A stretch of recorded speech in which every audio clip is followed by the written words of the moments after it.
Poultry farmers అందరికీ నమస్కారం। ఈ వీడియోలో కనబడుతున్న చిక్స్ పీపీఎఫ్ హ్యాచరీస్ నుండి Eluru district farmer 2000 Sonali chicks తీసుకున్నారు।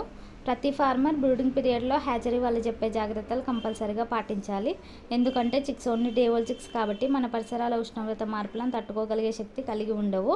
అందువల్ల కృత్రిమంగా వేడి ఇవ్వడాన్ని బ్రూడింగ్ అంటారు। ఈ బ్రూడింగ్ని ఆయా ప్రదేశ వాతావరణ పరిస్థితులను బట్టి 1 to 8 days ఉంచాలి। అండ్ అలాగే ఈ సొనాలి చిక్స్ సేమ్ దేశీ చిక్స్ లాగే ఉంటాయి। ఫీడర్కి డ్రింకర్కి మధ్య 3 feet డిస్టెన్స్ ఉండేలాగా చూసుకోవాలి। రౌండ్ పార్టీషన్స్ బ్రూడింగ్ చేసుకోవాలి। అండ్ అలాగే హ్యాచరీ వాళ్ళు చెప్పే మెడిసిన్ షెడ్యూల్ కూడా ఖచ్చితంగా ఫాలో అవ్వాలి। అలా ఫాలో అవ్వకపోవడం వలన చిక్స్ గ్రోత్ పైన ఎఫెక్ట్ పడుతుంది। అందువలన మనం హ్యాచరీ వాళ్ళు చెప్పే మెడిసిన్ షెడ్యూల్ ఫాలో అవ్వాలి।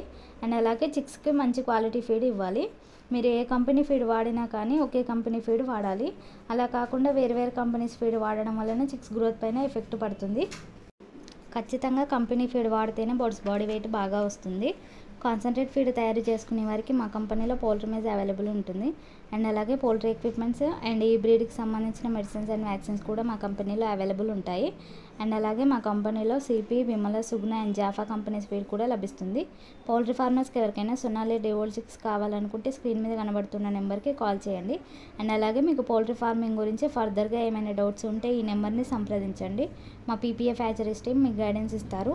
మీరు ఎప్పుడు మమ్మల్ని ఇలాగే సపోర్ట్ చేయండి। ఈ వీడియోని లైక్ చేయండి, షేర్ చేయండి, మరియు మా ఛానల్ని సబ్స్క్రైబ్ చేసుకోండి। పక్కనే ఉన్న బెల్ ఐకాన్ యాక్టివేట్ చేసి ఆల్లో ఉంచండి। అప్పుడే మేము పోస్ట్ చేసే ప్రతిదీ మీకు నోటిఫికేషన్ వస్తుంది। Thank you from PPF group of companies.